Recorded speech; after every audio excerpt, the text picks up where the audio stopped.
Rabbi shrah li sadri wa yassir li amri wahlul 'uqdatam min lisani yafqahu qawli. A'udzubillahi minasyaitonir rajim. Bismillahirrahmanirrahim. Ada sebuah pertanyaan. Bagaimana tata cara melakukan ibadah haji? Jawabannya, kita harus menjelaskan sekilas dan secara singkat tata cara melakukan ibadah haji, yaitu apabila seorang hendak melakukan ibadah haji atau umrah, maka hendaknya ia berangkat ke Mekah pada bulan-bulan haji, dan afdolnya adalah berihram di mikat untuk umrah agar haji yang dilakukannya adalah haji tamattu. Ia memulai ihram umrahnya dari mikat dan sesaat sebelum berihram hendaknya mandi terlebih dahulu seperti mandi dari janabat. Rambut kepala dan jenggot dioles dengan minyak wangi atau parfum.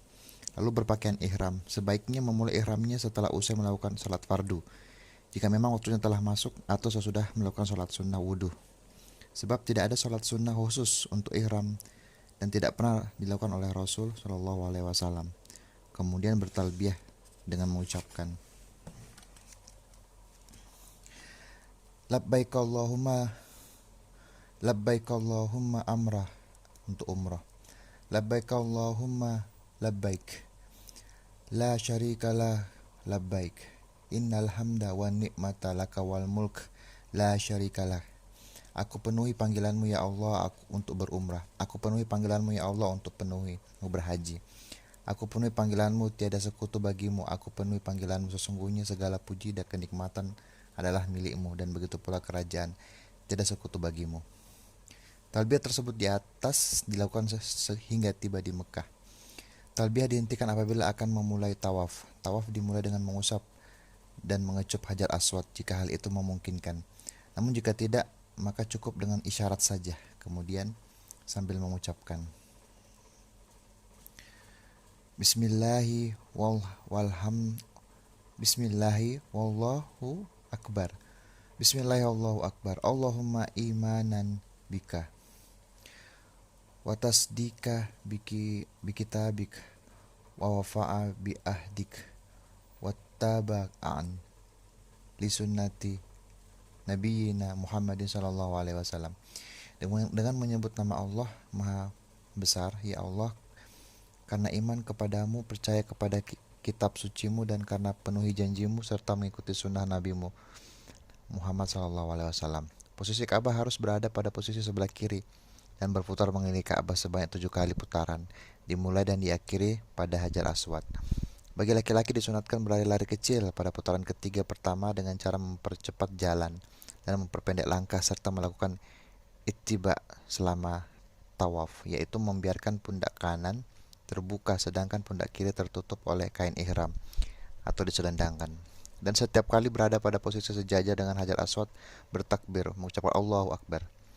Dan saat berada di antara sudut rukun Yamani dan Hajar Aswad, berdoa dengan membaca Rabbana atina fid dunya hasanah wa fil akhirati hasanah wa qina adzabannar. Wahai Tuhanku, anugerahkanlah kepada kami kebaikan di dunia ini dan kebaikan di akhirat kelak. Hindarkanlah kami dari azab api neraka. Untuk selebihnya boleh berzikir dan berdoa dengan zikir atau doa apa saja yang kita kehendaki. Dalam tawaf tidak ada doa tertentu pada setiap putarannya, maka dari itu hendaknya kita waspada terhadap berbagai buku kecil yang ada di tangan para jamaah haji, yang dalam buku itu ditulis doa khusus untuk setiap putaran tawaf. Itu semua adalah bid'ah, tidak pernah dilakukan oleh Rasulullah SAW. Sementara beliau sudah menegaskan setiap bid'ah itu adalah sesat. Ada satu perkara yang wajib diperhatikan oleh orang yang melakukan tawaf, yaitu kesalahan yang dilakukan oleh sebagian jamaah pada waktu ramai atau berdesak-desakan. Mereka tawaf masuk lewat pintu Hijr Ismail dan keluar dari pintu yang lain. Mereka tidak menyertakan Hijr Ismail itu sebagai bagian Ka'bah yang wajib ditawafi. Ini adalah suatu kesalahan, sebab Hijr Ismail itu sebagian besarnya termasuk bagian Ka'bah. Maka barang siapa yang tawaf dengan menerobos lewat pintu Hijr itu, maka berarti tidak memutari tawaf Ka'bah dan tawafnya tidak sah. Seusai melakukan tawaf, hendaknya salat 2 rakaat di belakang makam Ibrahim jika hal itu memungkinkan. Namun jika tidak memungkinkan, maka hendaknya salat di mana saja dalam Masjidil Haram. Setelah itu pergi menuju Safa, dan apabila telah mendekati membaca Inna Safa wal marwah min sya'arillah. Tanpa mengulanginya kembali sesudah itu, kemudian naik ke atas Safa menghadap ke kiblat Ka'bah. Lalu mengangkat kedua tangan dan bertakbir serta bertahmid, lalu mengucapkan La ilaha illallah wahdahu la syarikalah, lahul mulku wa lahul hamdu wa huwa ala kulli syai'in qadir. La ilaha illallah wahdahu la anjaza wa'dah wa nasara abdah wa hazara ma ahzab wahdah. Kemudian berdoa, lalu mengulang zikir tersebut, lalu berdoa lagi, berzikir dengan ketiga kalinya. Setelah itu turun menuju Marwah dengan berjalan kaki biasa hingga sampai pada tanda hijau tiang hijau. Dari tanda hijau itu berjalan cepat, lari kecil jika hal itu memungkinkan dan tidak mengganggu orang lain, hingga sampai pada tanda hijau berikutnya. Lalu berjalan seperti biasa hingga sampai di Marwah. Apabila telah sampai di Marwah, naik ke atas dan menghadap ke kiblat sambil mengangkat kedua tangan dan membaca bacaan seperti yang dibaca di Safa. Maka dengan demikian selesailah satu putaran. Kemudian dari Marwah kembali menuju Safa. Ini adalah putaran yang kedua, bacaan yang dibaca sama. Dan yang dikerjakan pun sama dengan yang dikerjakan pada putaran pertama tadi. Apabila telah sempurna melakukan 7 putaran dari Safa ke Marwah, dihitung 1 putaran, dan dari Marwah ke Safa 1 putaran yang berakhir di Marwah, maka hendaknya menggunting seluruh bagian rambut kepala, memendekkannya hingga benar-benar tampak pendek. Sedangkan kaum wanita cukup memotong ujung rambutnya sepanjang ujung jari, kemudian bertahalul dari ihramnya secara sempurna, melakukan apa saja yang dihalalkan oleh Allah Subhanahu wa taala, seperti mencampuri istri, berwangi-wangi, dan berpakaian biasa serta lain-lainnya. Pada tanggal 8 Zulhijjah berihram kembali untuk ibadah haji. Dimulai dengan mandi, memakai wangi-wangian, dan mengenakan pakaian ihram. Setelah itu pergi menuju Mina dan melakukan sholat zuhur, asar, maghrib, isya, dan subuh. Di sana sholat 5 waktu. Sholat zuhur, asar, dan isya dilaksanakan secara qasyar, dipersingkat menjadi 2 rakaat masing-masing pada waktunya dan tidak menjamaknya. Jadi hanya mengqasarnya saja selama berada di Mina. Pada keesokan harinya, yaitu tanggal 9 hari Arafah, setelah matahari terbit, berangkat lagi menuju padang Arafah, dan jika memungkinkan tinggal di Masjid Namirah. Tapi jika tidak memungkinkan, maka langsung menuju kawasan Arafah, kemudian singgah di sana. Lalu apabila matahari sudah condong ke arah barat, lakukanlah sholat zuhur dan asar dengan cara qasar dan takdim. Setelah itu habiskan sisa waktu untuk zikir, mengingat Allah, berdoa kepadanya, membaca Al-Quran, dan amalan-amalan lainnya. Dan hendaknya saat-saat akhir hari itu digunakan untuk berdoa kepada Allah secara serius, karena saat ini merupakan saat-saat mustajab. Apabila matahari telah terbenam, berangkatlah menuju Musdalifah. Setibanya di sana, lakukan sholat maghrib dan isya secara jamak kasar, takhir. Dan hendaknya tetap berada di Musdalifah hingga sholat subuh. Setelah itu berdoa kepada Allah Subhanahu wa taala hingga cahaya tampak terang sekali, kemudian berangkat melanjutkan perjalanan menuju Mina. Bagi orang-orang yang tidak mampu menghadap desakan dari para jamaah, ini karena banyaknya jemaah, waktu melontar jumrah boleh berangkat ke Musdalifah sebelum fajar sudah subuh terbit, karena Nabi SAW telah memberikan keringanan untuk hal yang demikian.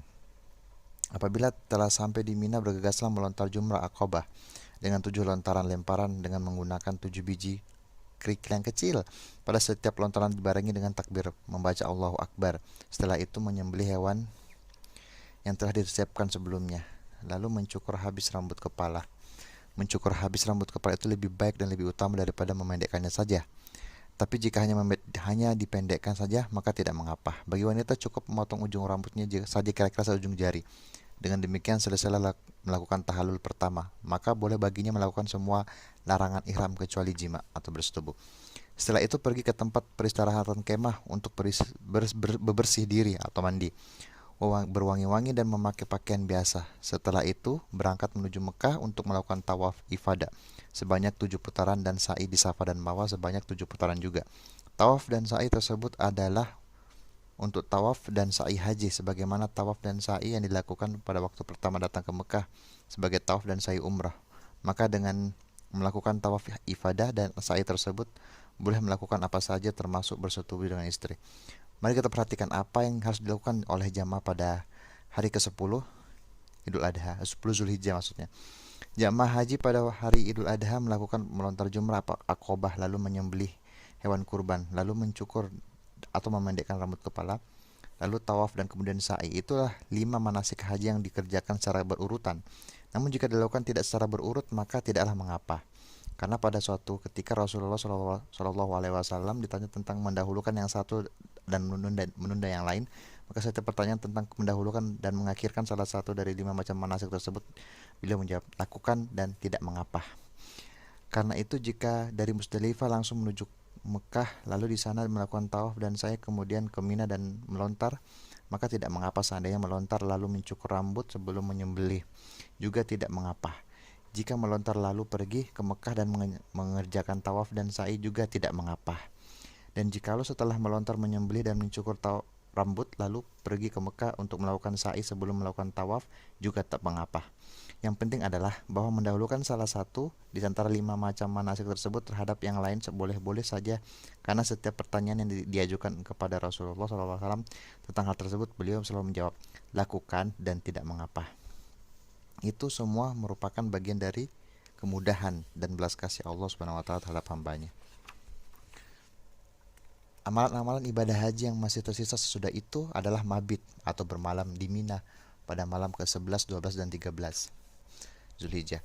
Bagi yang pulang lebih akhir karena Allah Subhanahu wa taala telah berfirman, dan berzikirlah dengan menyebut nama Allah dalam beberapa hari yang berbilang. Barang siapa yang ingin cepat berangkat dari Mina sesudah 2 hari, maka tiada dosa baginya, dan barang siapa yang ingin menangguhkan keberangkatannya dari 2 hari itu, maka tidak ada dosa baginya bagi orang yang bertakwa. Al-Baqarah ayat 203.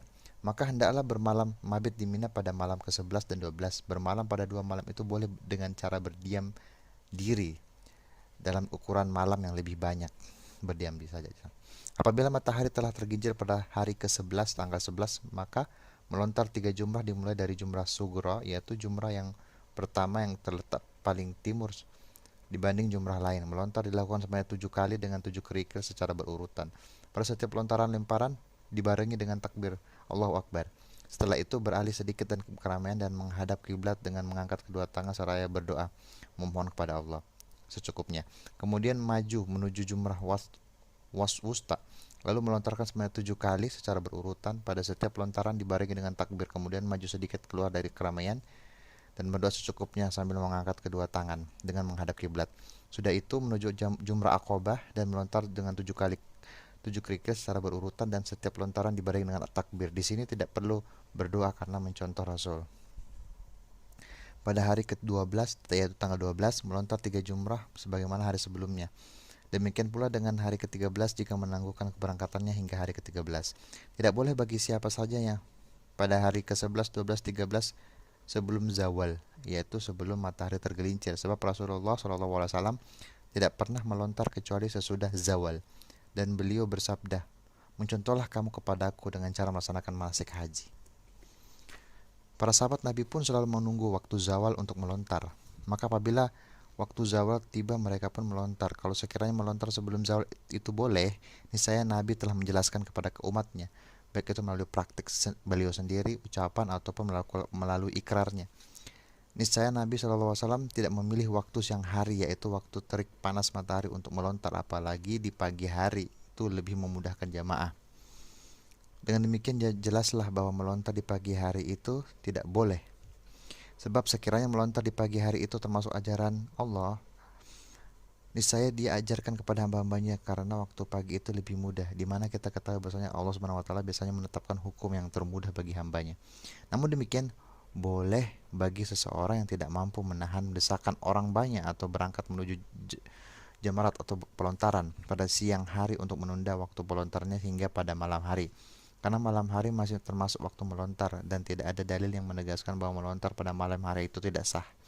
Dalil yang ada adalah bahwasanya Nabi SAW telah menetapkan kapan waktu melontar boleh dimulai, dan beliau tidak menetapkan batas waktu melontar berakhir.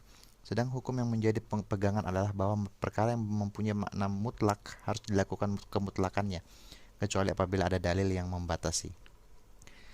Hendaknya setiap jamaah haji selalu bersikap hati-hati dan tidak menganggap remeh masalah melontar jumrah, karena banyak jamaah yang meremehkannya sampai rela mewakilkannya kepada orang lain untuk melontarkan bagi dirinya, padahal dia masih mampu melontarkan sendiri. Yang demikian itu tidak boleh dan tidak sah, karena Allah Subhanahu wa taala berfirman, dan sempurnakanlah haji dan umrah kepada Allah, karena Allah. Melontar jumrah itu termasuk amalan haji, maka tidak boleh diabaikan, dan Rasulullah SAW pun tidak pernah mengizinkan keluarganya yang lemah untuk mewakilkan kewajiban melontar mereka kepada orang lain. Beliau hanya mengizinkan kepada mereka yang berangkat dari Musdalifah pada dini hari supaya mereka dapat melontar sendiri sebelum keramaian manusia. Dan Nabi SAW pun tidak mengizinkan para penggembala unta yang beribadah haji yang harus meninggalkan Mina karena ternak mereka untuk mewakilkan lontaran mereka kepada orang lain. Nabi SAW hanya mengizinkan mereka agar sehari melontar dan sehari tidak, lalu mereka melontar pada hari ketiga. Semua itu menunjukkan betapa pentingnya seorang jamaah haji melontar sendiri dan tidak mewakilkan pada orang lain.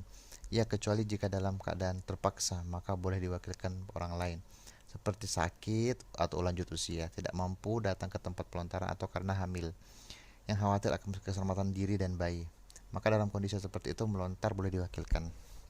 Kalau sekiranya tidak, karena ada riwayat dari sebagian sahabat Nabi yang menyatakan bahwa mereka melontarkan untuk anak-anak mereka, niscaya kami mengatakan, sesungguhnya orang yang lemah gugur kewajiban lontarannya melontar, karena melontar adalah kewajiban yang ia tidak mampu melakukannya, karena itu kewajiban itu gugur karena ketidakmampuan. Akan tetapi karena ada riwayat jenis perwakilan melontar bagi anak-anak, maka tidak mengapa kalau orang yang tidak mampu melontar sendiri disamakan dengan orang anak kecil. Yang penting adalah kita wajib mengagungkan syiar-syiar Allah, tidak meremehkannya, dan berusaha semaksimal mungkin melakukan ibadah diri kita sendiri, karena hal tersebut adalah ibadah anjuran. Rasulullah SAW bersabda, sesungguhnya tawaf di Baitullah dan di antara Safa dan Marwah serta melontar jumrah itu diperintahkan untuk menegakkan zikir kepada Allah. Apabila haji telah selesai dilakukan, maka seseorang tidak boleh meninggalkan kota Mekah menuju negerinya sebelum melakukan tawaf wada, yaitu tawaf perpisahan. Ibnu Abdar radhiyallahu an berkata, pada suatu saat orang-orang yang pulang dari segala arah, maka Nabi bersabda, jangan ada seorang pun yang pulang sebelum akhir urusannya adalah di Baitullah, ya Allah tawaf. Kecuali kalau wanita haid atau nifas telah melakukan tawaf ifadah, maka tawaf wada enggak perlu. Dalam hadis Ibnu Abbas radhiyallahu an ini menuturkan, para jamaah haji diperintahkan agar akhir urusan mereka adalah Baitullah, tawaf. Hanya saja tawaf tersebut digugurkan bagi wanita yang haid. Dan juga karena Nabi SAW tatkala dikatakan kepadanya bahwa Safiyah, yaitu istri beliau, telah melakukan tawaf ifadah, beliau bersabda, jika begitu hendaknya ia berangkat. Pada saat itu Safiyah dalam keadaan haid. Tawaf wada tersebut harus wajib menjadi sesuatu yang paling akhir dari keberadaan kita di Mekah. Dan dengannya kita dapat mengetahui bahwa apa yang dilakukan dan sebagian jemaah di saat mereka turun ke Mekah, dan di sana mereka melakukan tawaf wada, lalu kembali ke Mina, dan di Mina mereka melontar lalu berangkat menuju negeri mereka, dan Mina adalah salah besar. Tawaf wada yang mereka lakukan tidak mencukupi karena mereka tidak menjadikan tawaf sebagai amalan terakhir yang mereka lakukan, melainkan melontar jumrah yang mereka jadikan sebagai amalan terakhir. Subhanaka Allahumma wa bihamdik, astaghfiruka wa atubu ilaik. Wassalamualaikum warahmatullahi wabarakatuh.